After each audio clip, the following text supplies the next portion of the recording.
Hakikat belajar dan pembelajaran matematika. Assalamualaikum warahmatullahi wabarakatuh. Perkenalkan, nama saya Rafida Azahra dengan NPM 212151030 dari kelas 2021A Prodi Pendidikan Matematika. Nah, video ini dibuat untuk memenuhi tugas ujian tengah semester mata kuliah Filsafat dan Sejarah Matematika yang diampu oleh Bapak Dedi Nurjamil Dr. Andes MPD. Nah, di sini saya akan membahas mengenai hakikat belajar dan pembelajaran matematika. Ada beberapa poin yang akan saya sampaikan. Yang pertama, ada pengertian belajar dan pembelajaran matematika. Yang kedua, fungsi belajar matematika. Yang ketiga, karakteristik belajar dan pembelajaran matematika. Yang keempat, ciri-ciri belajar dan pembelajaran matematika.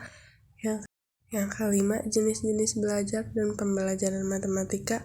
Yang keenam, metode pembelajaran matematika. Yang ketujuh, langkah-langkah belajar. Yang kedelapan, manfaat belajar matematika.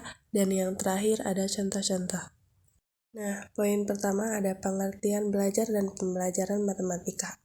Pengertian belajar menurut para ahli.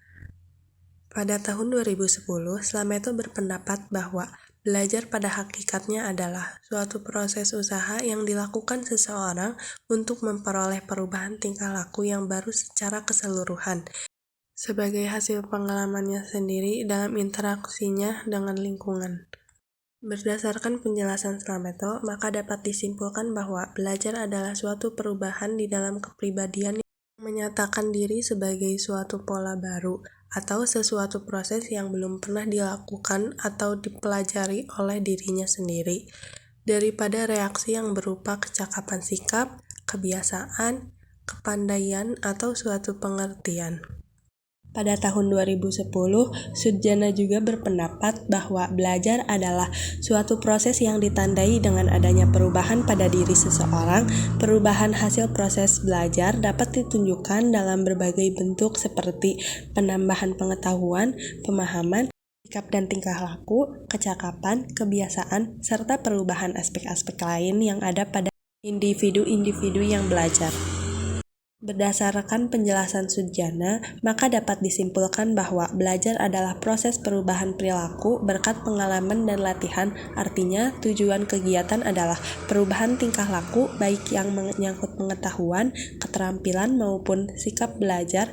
Bisa disebut modifikasi atau memperteguh kelakuan melalui pengalaman, bukan hanya sekadar proses asosiasi antara stimulus dengan respon yang diperkuat dengan koneksi-koneksi dengan melalui latihan-latihan atau ulangan-ulangan yang dilakukan dengan kemampuan individu dengan keseriusan dalam mempersiapkan secara maksimal terutama dalam pemahaman terhadap materi yang sedang dipelajari. Pada tahun 2008, Sardiman berpendapat bahwa belajar merupakan perubahan tingkah laku atau penampilan dengan serangkaian kegiatan, misalnya membaca, menulis, dan sebagainya, serta belajar itu akan lebih baik jika si subjek mengalami dan melakukannya. Berdasarkan penjelasan Sardiman pada tahun 2008, maka dapat disimpulkan bahwa belajar merupakan kegiatan bagi setiap orang. Seseorang dikatakan belajar bila dapat diasumsi dalam diri orang itu menjadi suatu proses kegiatan seperti membaca, menulis, dan sebagainya yang mengakibatkan suatu perubahan tingkah laku. Karena itu, akan lebih baik jika si subjek mengalami dan melakukannya perubahan perilaku atau pribadi seseorang berdasarkan praktek dan pengalaman tertentu. Dari ketiga pengertian belajar menurut para ahli, Slameto, Sudjana, Sardiman, dapat disimpulkan bahwa belajar adalah suatu perubahan di dalam kepribadian yang menyatakan diri sebagai suatu pola baru atau sesuatu proses yang belum pernah dilakukan atau dipelajari oleh dirinya, daripada reaksi yang berupa kecakapan sikap, kebiasaan, kepandaian, atau suatu pengertian, bukan suatu tujuan tetapi merupakan proses untuk mencapai tujuan. Belajar bisa disebut sebagai modifikasi atau memperteguh kelakuan melalui pengalaman, bahkan meliputi segenap aspek organisme atau pribadi. Bukan suatu tujuan tetapi merupakan proses untuk mencapai tujuan, bahkan meliputi segenap aspek organisme atau pribadi. Pengertian pembelajaran matematika menurut para ahli. Pada tahun 2013, Ahmad Susanto berpendapat bahwa pembelajaran matematika adalah suatu proses belajar mengajar yang dibangun oleh guru untuk mengembangkan kreativitas berpikir siswa yang dapat meningkatkan kemampuan berpikir siswa, serta dapat meningkatkan kemampuan mengkonstruksi pengetahuan baru sebagai upaya meningkatkan penguasaan yang baik terhadap materi matematika.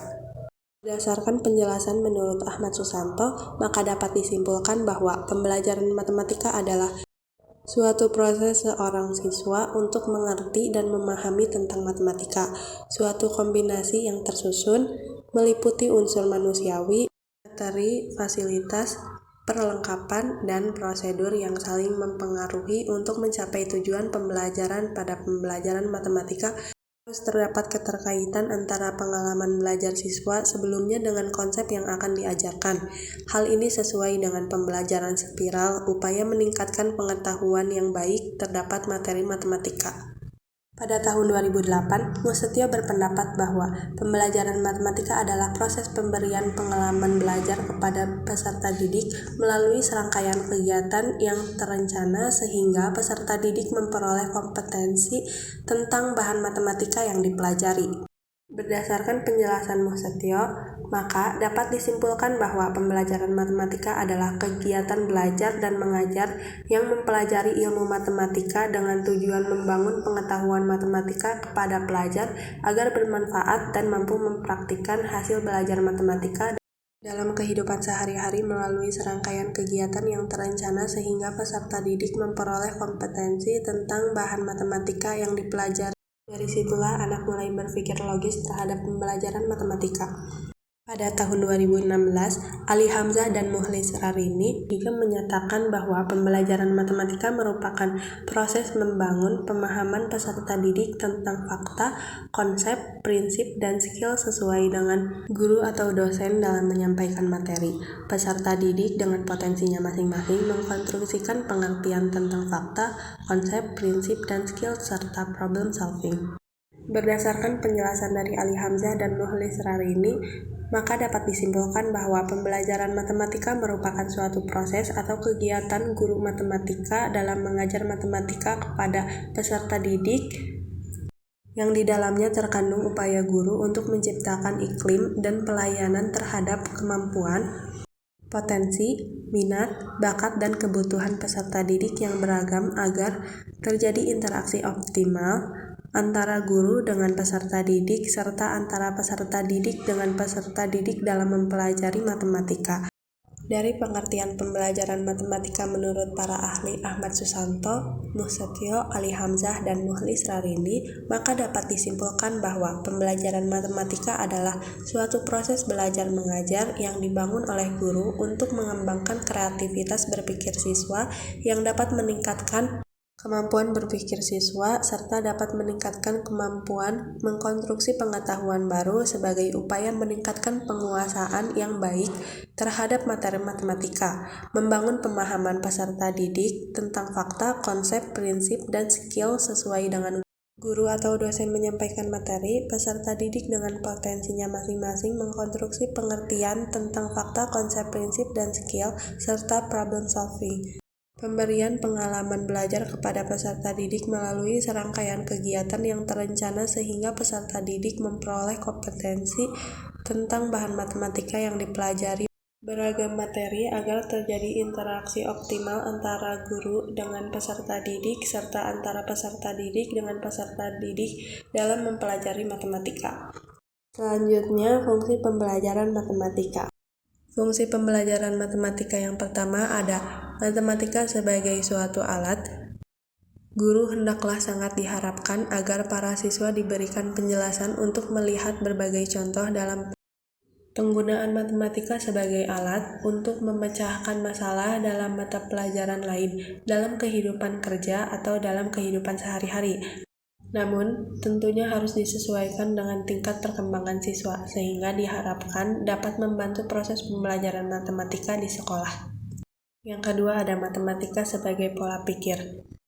Siswa diberi pengalaman menggunakan matematika sebagai alat untuk memahami atau menyampaikan suatu informasi, misalnya melalui persamaan-persamaan atau tabel-tabel dalam model-model matematika yang merupakan penyederhanaan dari soal-soal cerita atau soal-soal uraian matematika lainnya. Yang ketiga, matematika sebagai ilmu atau pengetahuan sebagai ilmu pengetahuan. Pembelajaran matematika di sekolah harus diwarnai oleh fungsi yang ketiga ini. Sebagai guru, harus mampu menunjukkan bahwa matematika selalu mencari kebenaran dan bersedia meralat kebenaran yang telah diterima. Bila ditemukan kesempatan untuk mencoba mengembangkan penemuan-penemuan sepanjang mengikuti pola pikir yang sah. Selanjutnya, poin ketiga, karakteristik belajar dan pembelajaran matematika. Karakter belajar dan pembelajaran matematika menurut Dimyati dan Mujiono pada tahun 2009 diantaranya yaitu unsur pelaku, siswa yang bertindak belajar atau pembelajaran, unsur tujuan, memperoleh hasil dan pengalaman hidup, unsur proses, terjadi internal pada diri pelajar, unsur tempat, belajar dapat dilakukan di sembarang tempat, unsur lama waktu sepanjang hayat, unsur syarat terjadi dengan motivasi belajar yang kuat, unsur ukuran dan keberhasilan seperti dapat memecahkan masalah, unsur faedah bagi pelajar dapat mempertinggi martabat pribadi, unsur hasil belajar, dampak pengajar dan pengiring. Selanjutnya, poin keempat, ciri-ciri belajar dan pembelajaran matematika. Ciri-ciri belajar itu ada 6. Yang pertama, perubahan yang bersifat fungsional. Yang kedua, belajar adalah perbuatan yang sudah mungkin sewaktu terjadinya prioritas. Yang ketiga, belajar terjadi melalui pengalaman yang bersifat individual. Yang keempat, perubahan yang terjadi bersifat menyeluruh dan terintegrasi. Yang kelima, belajar adalah proses interaksi. Yang keenam, perubahan berlangsung dari yang sederhana ke arah yang lebih kompleks. Nah, untuk ciri-ciri pembelajaran matematika itu ada 5. Yang pertama, pendekatan spiral dalam pembelajaran matematika. Yang kedua, materi pembelajaran matematika diajarkan secara bertahap. Yang ketiga, matematika merupakan ilmu deduktif. Yang keempat, pembelajaran matematika menganut kebenaran konsisten. Yang kelima, pembelajaran secara bermakna. Selanjutnya, poin kelima, jenis-jenis belajar dan pembelajaran matematika.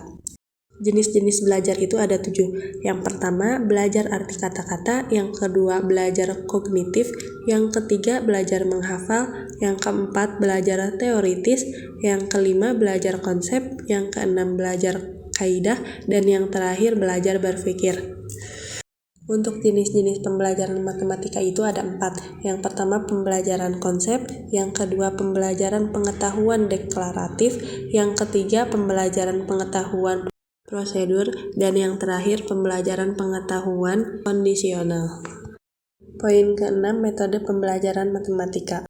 Ada 9 metode pembelajaran matematika. Yang pertama, metode ceramah. Yang kedua, metode ekspositori. Yang ketiga, metode demonstrasi. Yang keempat, metode tanya jawab. Yang kelima, metode penugasan. Yang keenam, metode eksperimen. Yang ketujuh, metode penemuan. Yang kedelapan, metode permainan. Dan yang kesembilan, metode pemecahan masalah. Poin ketujuh, langkah-langkah belajar. Langkah-langkah belajar yang pertama, buat suasana belajar yang nyaman. Yang kedua, merangkum pokok pembelajaran. Yang ketiga, belajar bersama. Yang keempat, metode mempersingkat. Yang kelima, belajar dengan praktik. Yang keenam, belajar rutin tapi jangan lama. Yang ketujuh, mengerti bukan menghafal.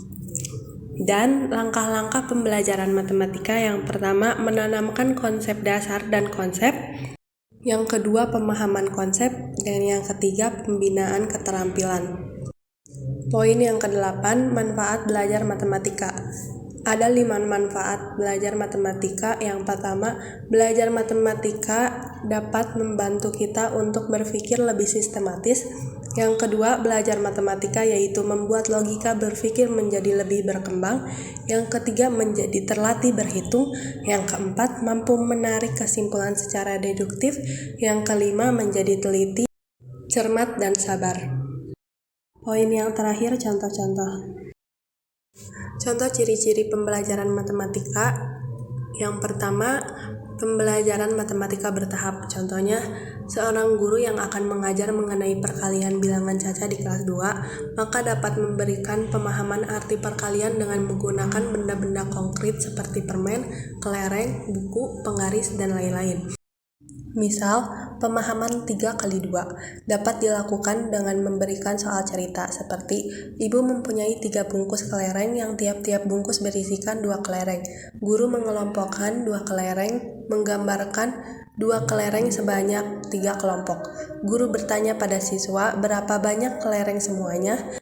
Guru memberikan penjelasan bahwa 3 kumpulan yang berisikan 2 kelereng sama dengan kumpulan yang terdiri dari 6 kelereng dengan menggambarkan dan menuliskan 3x2 sama dengan 6. Yang kedua, kita ambil contoh dari matematika merupakan ilmu deduktif.